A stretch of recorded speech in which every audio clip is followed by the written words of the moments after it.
ನಮ್ಮ KITಗೆ ಹೊಸ ನೂತನ ಪ್ರಿನ್ಸಿಪಾಲ್ ಆಗಿ ಸತೀಶ್ ಕುಮಾರ್ ಅವರು ಪ್ರಭಾರ ವಹಿಸ್ಕೊಂಡಿದ್ದಾರೆ. KITಗೆ ನೂತನ ಪ್ರಿನ್ಸಿಪಾಲ್ ಆಗಿ. ಅದೇ ರೀತಿ ನಾವು ಕರೆದಿರೋ ಉದ್ದೇಶ ಏನಂದರೆ ಕಿಟ್ಟೂರು ವಿದ್ಯಾಸಂಸ್ಥೆ ಮತ್ತು Tumakuru innovation incubation and entrepreneurship council TIEC ಸಂಯುಕ್ತಾಶ್ರಯದಲ್ಲಿ ಉದ್ಯಮಶೀಲತೆ ವೃತ್ತಿಗಾಗಿ ಅವಕಾಶಗಳ ಮಹಾಸಾಗರ ಎಂಬ ಶೀರ್ಷಿಕೆ ಜಾಗೃತಿ ಕಾರ್ಯಕ್ರಮವನ್ನು 29ನೇ ತಾರೀಕು ಬೆಳಗ್ಗೆ 11 ಗಂಟೆಗೆ ಕಿಟ್ಟೂರು ತಾಂತ್ರಿಕ ವಿದ್ಯಾಲಯ ಸಭಾಂಗಣದಲ್ಲಿ ಆಯೋಜಿಸಿದ್ವಿ.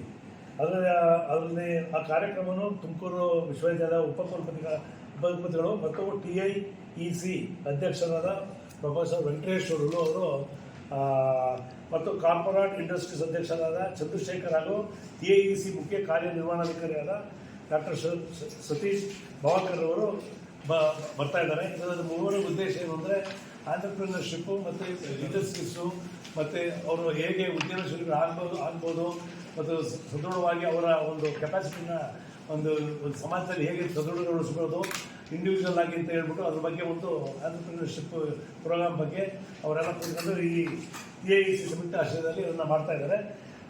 ಅದೇ ರೀತಿ ಅದು ದೀರ್ಘಾವಧಿ ತಂತ್ರ ಅನುಸರಿಸುತ್ತದೆ. ಅವರು ಸ್ಟಾರ್ಟಪ್ಗಳು, ಇನ್ಕ್ಯುಬೇಷನ್ ಕೇಂದ್ರಗಳು, ಸಂಶೋಧನೆ ಯೋಜನೆ ಹಾಗೂ ಅನುದಾನಗಳು ಎಲ್ಲಿಂದ ಬರುತ್ತೆ, ಹೂಡಿಕೆ ಅವಕಾಶಗಳನ್ನು ವಿಶೇಷ ಗಮನ ನೀಡಿ ಎಲ್ಲೆಲ್ಲಿಂದ ನಾವು ಫಂಡ್ಸ್ನ ಜನರೇಟ್ ಮಾಡ್ಕೋಬೋದು, ಎಲ್ಲೆಲ್ಲಿಂದ ನಾವು ಯಾವ ಸೆಂಟ್ರಲ್ ಗೌರ್ಮೆಂಟು ಇದೆಲ್ಲ ನಮಗೆಲ್ಲ ಈಗೆಲ್ಲ ಐಡಿಯಾ ಲ್ಯಾಬ್ನಿಂದ ನಮಗೆ ASBಯಿಂದ ಐಡಿಯಾ ಲ್ಯಾಬಿಗಾಗಿದೆ. ಅದಾದಮೇಲೆ ನೆಕ್ಸ್ಟು ನಯಾನ್ ಅಂತ ಮತ್ತು quantum, computing data science, cyber security ಕೇಂದ್ರಗಳಿಂಥವಕ್ಕೆಲ್ಲ ನಾವು ಫಂಡಿಂಗ್ನ ನಾವು ಹೇಗೆ ತಗೋಬೋದು ಅನ್ನೋದ್ರ ಬಗ್ಗೆ ಬಗ್ಗೆ ಮತ್ತು ಎಲ್ಲ ಹುಡುಗರನ್ನು ಇಟ್ಕೊಂಡು ಸೆಂಟ್ರಲ್ ಸ್ಕೂಲ್ ಹುಡುಗರಿಂದ ಅಟಲ್ ಟಿಂಕರಿಂಗ್ ಲ್ಯಾಬ್ ಅಂತ ಆಗಲೇ ಶುರುವಾಗಿದೆ ಸೆಂಟ್ರಲ್ ಸ್ಕೂಲಲ್ಲಿ.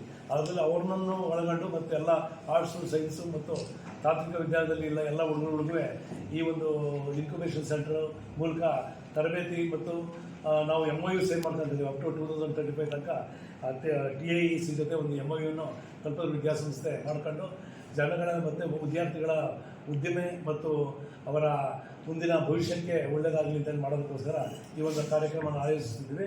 ಇದು 29ನೇ ತಾರೀಕು 11 ಗಂಟೆಗೆ ನಮ್ಮ ಇದು KIT ಆಡಿಟೋರಿಯಮಲ್ಲಿ ಇರೋದ್ರಿಂದ ಅದರಿಂದ ಇದಕ್ಕೆ ಹೆಚ್ಚಿನ ಪಬ್ಲಿಸಿಟಿ ಕೊಟ್ಟು ನೀವು ಎಲ್ಲ ಬಂದು ಬರಬೇಕು ಅಂತೇಳಿ ನನ್ನ ಉತ್ಪೂರ್ವದಿಂದ ನಿಮ್ಮನ್ನು ವಿನಮ್ರದಿಂದ ವಿನಂತಿಸ್ತಾ ಇದ್ದೀನಿ.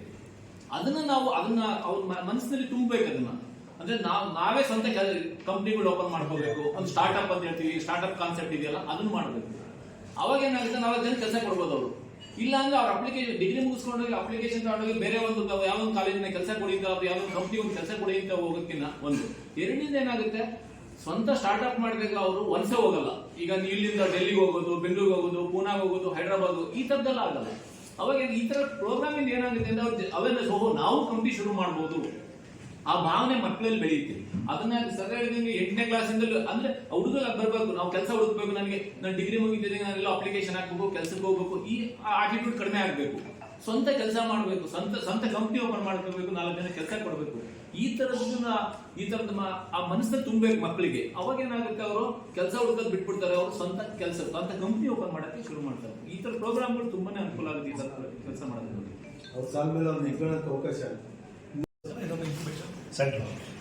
ಸ್ವಂತ ಕಂಪ್ನಿ ಓಪನ್ ಮಾಡೋದು ಅದೇ ವೃತ್ತಿಪರ ಅಂತ ಹೇಳ್ತಾ ಇದೀವಲ್ಲ, ನಾವೇನ್ ಹೇಳ್ತೀವಲ್ಲ, ಇದು ಈಗ ಬೇರೆ ಪ್ರೊಫೆಷನಲ್ ಕೋರ್ಸಸ್ ಅಂತ ಹೇಳ್ತೀವಲ್ಲ, ವೃತ್ತಿಪರ ಅಂತ ಹೇಳ್ತೀವಲ್ಲ. ಈ ಕೋರ್ಸ್ಗಳಲ್ಲಿ ಏನ್ ಅಡ್ವಾಂಟೇಜ್ ಅಂತಂದ್ರೆ, ನಾವು ಡಿಗ್ರಿ ಮುಗಿತಿದ್ದಂಗೆ ಅವ್ನಿಗೆ ಏನು ಎಕ್ಸ್ಟ್ರಾ ಟ್ರೈನಿಂಗ್ ಬೇಕಿಲ್ಲ, ಬಟ್ ಓನ್ಲಿ ಸ್ವಲ್ಪ ಸರ್ಟನ್ ಸ್ಕಿಲ್ಸ್ ನಿಮ್ಗೆ ನೀನು ಕಂಪ್ನಿ ಓಪನ್ ಮಾಡಬಹುದು, ಏನೇನು ಅವಕಾಶಗಳಿದ್ದಾವೆ, ಎಲ್ಲೆಲ್ಲಿ ಫಂಡಿಂಗ್ ಬರ್ತವೆ, ಈ ಇನ್ಫಾರ್ಮೇಶನ್ ನಮ್ಗೆ ಈ ಅವೇರ್ನೆಸ್ ಪ್ರೋಗ್ರಾಮ್ ಇಂದ ಸಿಗುತ್ತೆ. ಅದೇ ಅಡ್ವಾಂಟೇಜ್. ಇದು 100 ಸುಮಾರು 110 ನಮ್ಮ ಡೆಸಿಗ್ನೇಟೆಡ್ ಯೂನಿಟ್ ಇದೆ. ಬಟ್ ಅದಕ್ಕೆ ಬೈ ಪ್ರಾಡಕ್ಟ್ಸ್ ಯಾವುದು ಮಾಡ್ತಾ ಇಲ್ಲ. ಅದಕ್ಕೆ 7-8 ಅವತ್ತು 5 ಇರ್ತೀವಿ, 10-12 ಬೈ ಪ್ರಾಡಕ್ಟ್ಸ್ ಮಾಡ್ಬೋದು. ಇನ್ನು ಎಕ್ಸ್ಟ್ರಾಕ್ಟ್ ಮಾಡ್ತಕ್ಕಂಥ ಏನು ಲಾಸ್ ಆಗುತ್ತೆ ಅದೆಲ್ಲ ಎಂಜಾಯ್ ಮಾಡಿಕೊಂಡು ಆ ಥರ ಒಂದು ಟೆಕ್ನಾಲಜಿ. ಯಾಕಂದ್ರೆ ಎಲ್ಲ ದೊಡ್ಡ ಕಂಪ್ನಿ ಇಟ್ಕೊಂಡ್ಬಿಟ್ಟಿದ್ದಾರೆ R&D. ಕೆಲವು ಮೈಸೂರಲ್ಲಿದೆ. ಅಲ್ಲಿ ಹೋಗಂದ್ರೆ ಸ್ವಲ್ಪ ಅದನ್ನ ನಮ್ಮಲ್ಲಿ ಬಂದ್ರೆ ಅದನ್ನ ಟೈಪ್ ಮಾಡ್ಕೊಳ್ತೀವಿ. ಇದಕ್ಕೆ ಏನೇನು ಇದಕ್ಕೆ ಇಂಡಸ್ಟ್ರಿಗಳು ಮಾಡ್ಬೋದು, ಎಲ್ಲೆಲ್ಲಿ ಮಾರ್ಕೆಟಿಂಗ್ ಹೇಗೆ ಮಾಡಬೇಕು, ಯಾರನ್ನ ಪರ್ಚೇಸ್ ಮಾಡ್ತಾರೆ. ಆಮೇಲೆ ಇದು ದೊಡ್ಡ ತಾಲೂಕು ಡಿಸ್ಟ್ರಿಕ್ಟ್ ಲೆವೆಲ್ ಆಗ್ತಾ ಇದೆ. ಸಿಕ್ಕಾಪಟ್ಟೆ ಜನಗಳಲ್ಲಿ ನಾವು ಒಳ್ಳೆಯಲ್ಲಿ ಒಂದು 50 ಜನ ಇಂಜಿನಿಯರ್ಸ್ ಆಗ್ತಾ ಇದ್ದಾರೆ. ಈಗ ಅದು ಅವೇರ್ನೆಸ್ ಬಂದ್ಬಿಟ್ಟಿದೆ, ಹೆಣ್ಮಕ್ಳು ಕೂಡ ಈವನ್. ಹಾಗಾಗಿ ಅದು ಬರೀ ಅಲ್ಲಿ ಎಲ್ಲೋ ಸಾಫ್ಟ್ವೇರ್ ಅಲ್ಲಿ ಕಂಪ್ನಿ ಬೆಂಗಳೂರಿಗೆ ಸೇರ್ಕೊಳ್ಳೋದಕ್ಕಿಂತ ಇಲ್ಲೇ ಯಾಕೆ ಮಾಡಬಾರ್ದು. ಇದು ತುಮಕೂರು DIR ಇದೆ, ನೆಕ್ಸ್ಟ್ ನೋಡ್ತಾ ಇದ್ರ ತುಮಕೂರು ಹೇಗೆ ಬೆಳವಣಿಗೆ ಆಗ್ತಿದೆ ಅಂತ.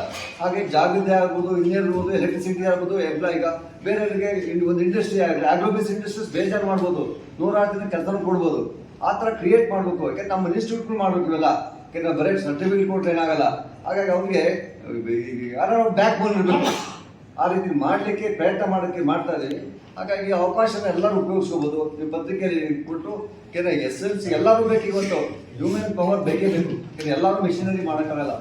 ಹಾಗಾಗಿ ಇದನ್ನು ಸ್ಟಾರ್ಟ್ ಮಾಡೋಕ್ಕೆ ಮಾಡಿದ್ದೀವಿ. ತಮ್ಮಿಂದ ಎಷ್ಟು ಅವಕಾಶಗಳು ಯಾಕೆಂದರೆ ತಲುಪಬೇಕಲ್ಲ, ಇದು ಮೀಡಿಯಾದಿಂದ ಹೋಗಿ ತಲುಪಬೇಕು. ಹಾಗಾಗಿ ಇದೆಲ್ಲ ಸಾಕಷ್ಟು ಕೋಆಪರೇಟ್ ಮಾಡಿದ್ರೆ ಒಂದು ದೊಡ್ಡದಾಗಿ ಯಾಕೆ ತುಮಕೂರು ಯಾಕೆ ಬೆಳೆದಿದೆ, ನೆಕ್ಸ್ಟು ಅದಕ್ಕೆ ಡಿಸ್ಟಿಕ್ ಆಗೋದಕ್ಕೆ ಇದೆಲ್ಲ ಬೇಕೇ ಬೇಕು. ಹಾಗಾಗಿ ಇದು ಮಾಡಲಿಕ್ಕೆ ಅಂತ ನಾವೆಲ್ಲ ಪ್ರಯತ್ನ ಮಾಡ್ತಾ ಇದ್ದೀವಿ. ತಾವೆಲ್ಲ ಸಹಕರಿಸ್ಬೇಕು. ಎಲ್ಲ ಪಬ್ಲಿಕ್ ಬರ್ಬೇಕಕ್ಕೆ ಒಬ್ಬರೇ ಇನ್ಸ್ಟಿಟ್ಯೂಟ್ ಮಾಡೋಕ್ಕಾಗಲ್ಲ. ಅವ್ರಿಗೆ ಬ್ಯಾಂಕ್ ಅಂತ ರೆಡಿ ಇದ್ದಾರೆ.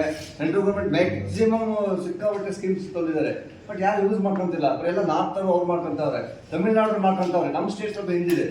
ಹಾಗಾಗಿ ಇದನ್ನ ಬೇಸಿಕ್ ಟೆಕ್ನಾಲಜಿ ಕೊಡ್ತೀವಿ. ಬಟ್ ಅದು ಮಾರ್ಕೆಟಿಂಗ್ ಯಾವ ಪ್ರೊಡಕ್ಷನ್ ಮಾಡ್ಬೋದು, ಮಾರ್ಕೆಟಿಂಗ್ ಇಸ್ ಮೋಸ್ಟ್ ಇಂಪಾರ್ಟೆಂಟ್. ಯಾಕಂದ್ರೆ ಇವತ್ತು 100% ಇದು ನಾವು ಹೊರಗಡೆ ಫಾರಿನ್ ಕಳ್ಸೋದಕ್ಕೆ ಟ್ಯಾಕ್ಸ್ ಎಕ್ಸಾಮ್ಷನ್ ಸಿಕ್ಕಾಪಟ್ಟೆ ಕೊಟ್ಟಿದ್ದಾರೆ. ಬಟ್ ಯಾರು ನಾವು ಯೂಸ್ ಮಾಡ್ಕೊಂತಿಲ್ಲ. ಆ ಸೌತ್ ಕೇಂದ್ರ ಹಾಕೋದಕ್ಕಾದ್ರೂ ಅವ್ರು ಬಳಸ್ಕೊಂತಾರೆ ಇಂಡಸ್ಟ್ರಿಯಲ್ಲಿ ಕೂತ್ ನೋಡಿದ್ರೆ. ಹಾಗಾಗಿ ಇದು ಒಳ್ಳೆ ಸಿಂಪ್ಟಮ್. ಹಾಗಾಗಿ ತಾವೆಲ್ಲ ಈಗ ಪತ್ರಿಕೆಯಲ್ಲಿ ಹೇಳ್ಕೊಂಡು, ಮೀಡಿಯಾದಲ್ಲಿ ಹೇಳ್ಕೊಂಡು ಹುಡುಗರ ಪೇರೆಂಟ್ಸ್ಗೆ ಅವೇರ್ನೆಸ್ ತುಂಬಿಕೊಂಡು ಮಾಡ್ಬೇಕು ಅಂತ ಒಂದು ಕೈಗೊಳ್ತೀನಿ. ಹಾಗೆ ಯಶಸ್ವಿ ಆಗ್ತದೆ ಅಂತ ನಮ್ಮೆಲ್ಲ ನಂಬಿಕೆ.